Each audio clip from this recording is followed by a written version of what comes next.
The ARCA race at Watkins Glen this weekend gave us all one of the most surprising stories.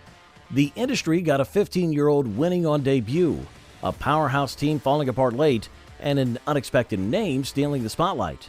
So, what exactly happened? And how does this tie in with a major Cup Series contract announcement that could reshape the future? Let's figure it out in today's special episode.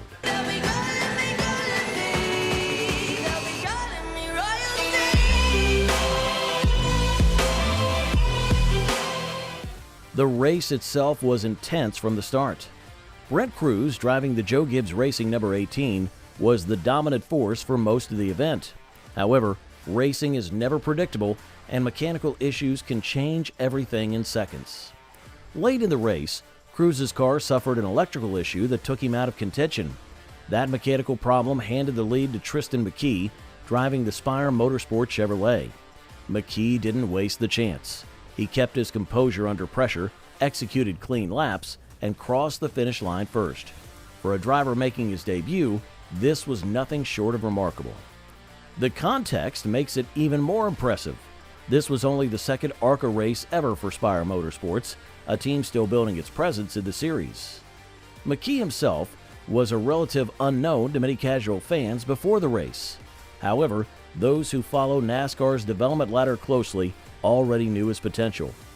Bob Pockras had even placed him on a list of the top 20 prospects, ranking him around 14th or 15th. After this win, it's safe to say his stock will rise significantly in the coming months and years. It's hard for many longtime fans to believe that someone born in 2010 is already winning races at this level. To put that in perspective, when McKe was born, NASCAR champions like Jimmy Johnson and Tony Stewart were still at the top of their careers. This generational shift makes many feel the passage of time, much like when Connor Zilisch started competing and winning attention. The ARCA victory is not just a one-off feel-good story. It's a sign of how young talent is emerging earlier than ever in NASCAR. If McKe continues to develop at this pace, he could be competing in NASCAR's top series before he even turns 20. The ARCA race was just the start of what's shaping up to be an exciting weekend at Watkins Glen. The Truck Series was scheduled for later that night, featuring a stacked field with both regulars and Cup Series stars. Corey Heim started on pole, with Christopher Bell starting Friesen number 52. Other big names like Chris Buescher, Kyle Busch, and Michael McDowell joined the race to gain extra seat time before Sunday's Cup event. For playoff bubble drivers, every lap of extra practice can be the difference between making the playoffs or missing out. In the middle of all this action, SVG made headlines with a major career announcement. SVG and Trackhouse Racing signed a multi-year Cup Series contract extension. While the exact length wasn't specified, reports suggest it runs through at least the end of the 2027 season. This is a major commitment from both sides.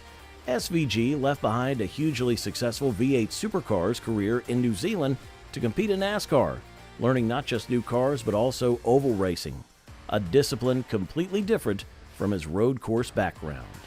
SVG's first full Cup Series season has been a strong one, highlighted by 3 wins so far. That puts him in elite company. Only a handful of drivers this season have managed 3 or more victories, and they include championship caliber names like Kyle Larson, Denny Hamlin, and Christopher Bell. Even though SVG is still learning the ovals, his road course expertise has kept Trackhouse competitive during a season where the team has struggled for raw speed in other areas. One thing that stands out about SVG is his willingness to adapt. He has been competing in smaller events, like the Summer Shootout in a Legends car, just to gain more experience on ovals. For a 36-year-old rookie, that dedication shows he's not just here to cash a paycheck. He's here to build a long-term NASCAR career. With major sponsors like Red Bull and WeatherTech backing him, the partnership with Trackhouse seems set for success in the coming years. Watkins Glen, being a road course, offers him a strong chance to celebrate his contract extension with another win. The weekend's focus also includes the Cup Series playoff picture. With just a few races left of the regular season, several drivers are desperate to win their way in. Daytona looms as the final regular season race, but Daytona is a high-risk, high-reward track where more than 30 drivers could realistically win. Watkins Glen, on the other hand, is more predictable, with perhaps 10 to 12 drivers having a genuine shot at victory. That makes this race especially critical for playoff hopefuls. Among the drivers expected to be strong at Watkins Glen are Chris Buescher, Kyle Busch, and Michael McDowell. All three have road course ability and are running extra races this weekend to prepare. For them, this could be their last realistic chance to secure a playoff spot without relying on the chaos of Daytona. Also, a fascinating statistic came this week about Chase Elliott. For the second consecutive season, he's completed all but one lap through the first 23 points races.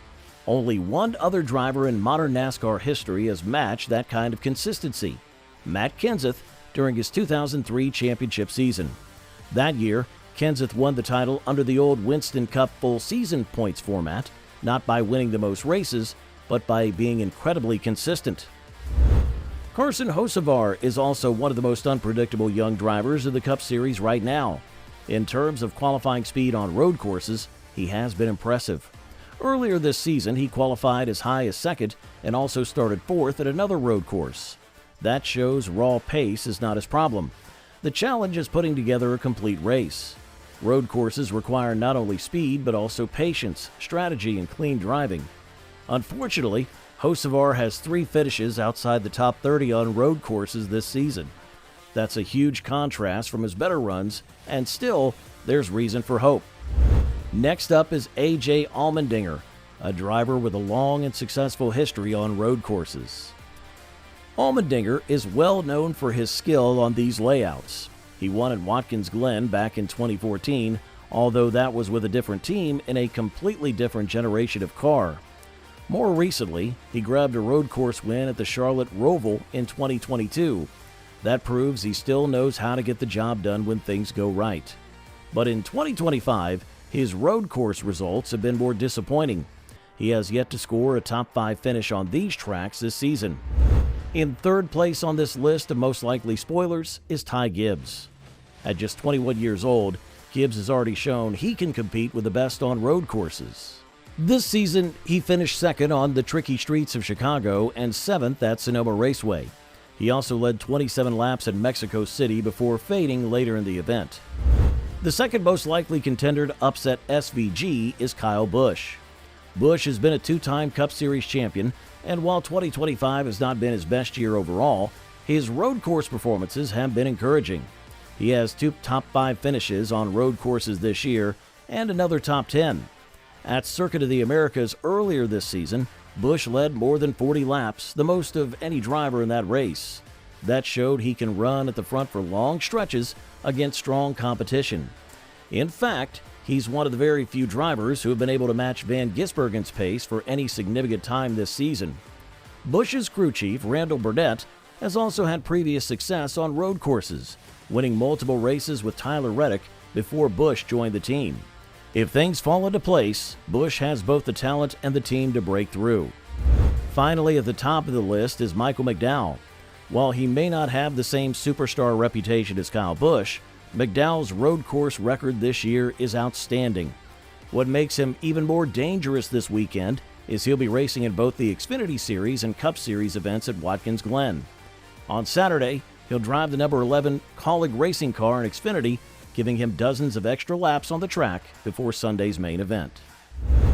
Now, before you leave, just don't forget to comment down your thoughts. And for more upcoming uploads, make sure to hit that subscribe button down below.